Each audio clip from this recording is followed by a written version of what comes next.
Hello Malaysia, tuan-tuan dan bapak semua. Satu isu hangat saya nak kongsi dengan kamu. Setelah RM600 bilion yang tak sudah-sudah, RM92.5 bilion pun tak sudah-sudah isunya, duit puluhan juta di bilik Muhyiddin Yassin yang didedahkan oleh Anwar Musa, di mana Anwar Musa mendedahkan bahwa terdapat duit puluhan juta di dalam bilik Muhyiddin Yassin. Hari ini kita dengar lagi satu berita tergempar. Berita ini yang bertajuk, kita direct to the point saja hari ini. Perdana Menteri Anwar Ibrahim dikatakan mengheret Muhyiddin ke mahkamah berhubung dakwaan bayaran RM15 juta. Tuan-tuan dan puan semua, RM15 juta ni apalagi ceritanya, apalagi isunya, banyak lagi pula masalah yang timbul. Tapi sebelum kita teruskan hujah hari ini, saya meminta kerjasama baik anda semua untuk menekan butang subscribe, like dan share video ini supaya kamu tidak terlepas perkembangan daripada channel ini, dan saya meminta jasa baik kamu untuk mengembangkan lagi channel ini. Tuan-tuan dan puan-puan semua, isu hangat hari ini, Anwar heret Muhyiddin ke mahkamah berhubung dakwaan bayaran RM15 juta. Perdana Menteri Anwar Ibrahim baru-baru telah memfailkan saman fitnah terhadap bekas Perdana Menteri Muhyiddin Yassin yang juga pengerusi Perikatan Nasional. Menjadi tanda tanya apa isu RM15 juta ini. Muhyiddin Yassin disaman, Anwar Ibrahim telah memfailkan saman fitnah kepada bekas Perdana Menteri Muhyiddin Yassin berhubung dakwaan bahwa dia menerima bayaran RM15 juta sebagai penasihat ekonomi Selangor. Peguam utama Anwar Ibrahim, Sankara Nair mengesahkan kepada Malaysia kini bahawa writ saman itu difailkan di Mahkamah Tinggi Kuala Lumpur. Sebelum ini juga, tuan-tuan dan puan semua, pada 7 Disember, Anwar telah mengeluarkan surat tuntutan yang memberi Muhyiddin tempoh 3 hari untuk membuat permohonan maaf tanpa syarat berhubung dakwaan di media sosial dan menarik balik video TikTok berkenaan dakwaan itu, serta membuat aku janji bertulis untuk tidak lagi mengulanginya. Surat tuntutan ahli Parlimen Tambun itu adalah berkenaan kenyataan ahli Parlimen Pago tersebut yang dikatakan dibuat ketika ceramah Grand Finale PN menjelang pilihan raya di Padang Serai pada 5 Disember lalu. Dan pada 7 Disember, pejabat Menteri Besar Selangor menyangkal dakwaan Muhyiddin dan sebaliknya mendedahkan bahawa Anwar hanya dibayar simbolik RM1 setahun sebagai penasihat, bukan RM15 juta. Menurut salinan penyataan tuntutan tindakan sivil, Anwar selaku plaintif mendakwa bahawa sehari selepas surat saman dikeluarkan, keseluruhan ucapan Muhyiddin dalam ceramah itu diterbitkan selanjutnya di bawah akaun Facebook Defendant. Menurut Anwar Ibrahim, dakwaan itu sebagai fitnah, palsu dan memperlekehkan dirinya serta dibuat dengan niat jahat.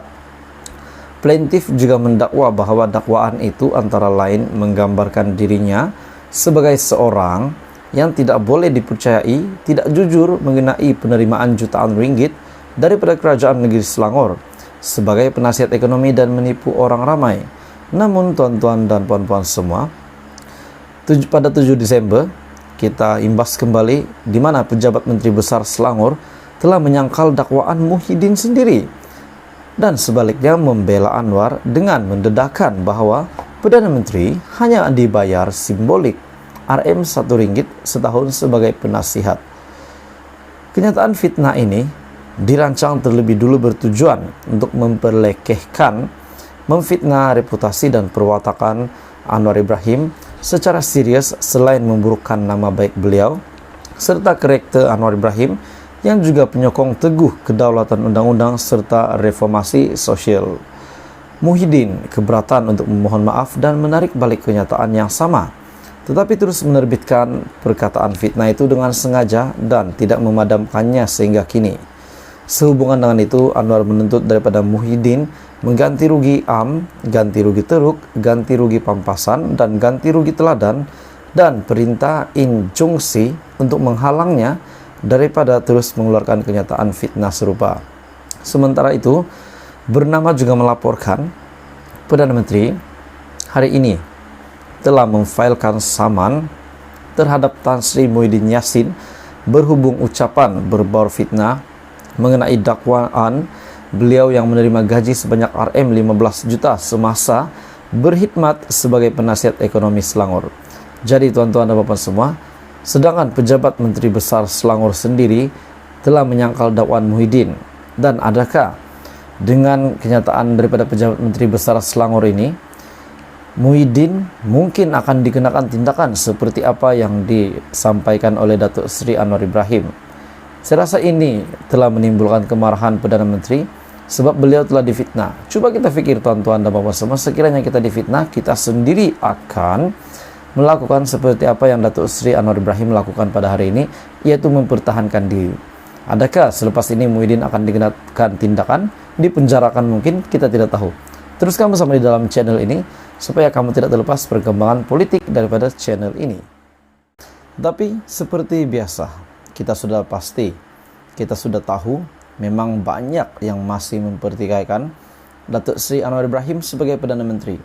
Manakah tidak, selepas saja Perdana Menteri telah mengangkat sumpah, pengurusi Perikatan Nasional yang sendiri meroyan Muhyiddin Yassin yang dilihat kecewa, sakit hati, dan mungkin marah terhadap keputusan atau pelantikan Perdana Menteri hari ini, Anwar Ibrahim sebagai Perdana Menteri.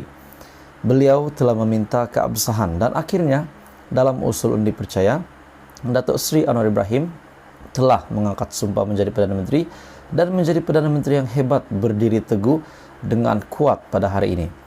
Satu kenyataan daripada Taqiyuddin sekali lagi yang mengejutkan dan saya ingin berkongsi dengan kamu semua. Tapi sebelum itu, saya meminta jasa baik kerjasama kamu untuk tekan butang subscribe supaya kamu tidak terlepas perkembangan daripada channel ini. Tuan-tuan dan puan semua, hari ini satu kenyataan daripada agenda daily, Taqiyuddin telah mendedahkan sesuatu yang pasti menggemparkan seluruh Pakatan Harapan. Benarkah Pakatan Harapan mempunyai cubaan untuk membeli ahli Parlimen Perikatan Nasional untuk membentuk kerajaan persekutuan? Coba kita renung-renungkan. Adakah kita melihat media ataupun berita sebelum ini yang menyatakan bahwa Pakatan Harapan ada mengambil ahli parlimen daripada Perikatan Nasional untuk membentuk kerajaan? Setakat ini, jika Anda mempunyai komen ataupun setuju dengan kenyataan daripada Taqiyuddin yang berbunyi seperti ini. Taqiyuddin dedah cubaan Pakatan Harapan beli ahli parlimen Perikatan Nasional. Coba kamu komen kalau kamu ada dengar tentang berita ini semasa PRU 15 ataupun semasa Datuk Seri Anwar Ibrahim sedang membentuk kerajaan perpaduan. Tuan-tuan dan puan semua, berita hari ini, ahli Parlimen Kota Bahru Datuk Seri Taqiyuddin Hassan mendedahkan bahwa beberapa MP PN cuba dibeli oleh Pakatan Harapan di dalam usaha untuk membentuk kerajaan persekutuan. Pendedahan itu sekaligus mematahkan tuduhan timbalan Presiden PKR yang kini adalah Menteri Ekonomi, tidak lain dan tidak bukan Rafizi Ramli, bahwa PN juga cuba mencuri 10 MP Barisan Nasional untuk membentuk kerajaan. Taqiyuddin kata PH cuba membeli ke beberapa ahli parlimen daripada Perikatan Nasional. Tetapi pendedahan ini juga sekaligus menyatakan bahwa Perikatan Nasional mencoba, di mana PN juga mencoba untuk mencuri 10 MP Barisan Nasional untuk membentuk kerajaan, menurut Presiden PKR Rafizi Ramli. Cubaan membeli ini dilakukan Pakatan Harapan dengan menawarkan jawatan menteri kepada MP Perikatan Nasional, selain janji untuk membayar semua perbelanjaan ketika PRU ke-15 menurut agenda Delhi. Bukan saya yang cakap. Menurut agenda Delhi, saya ingin mendedahkan di sini bahwa pihak kami pernah ditawarkan beberapa jawatan kabinet untuk menyertai kerajaan di sebelah sana, Kerajaan Pakatan Harapan.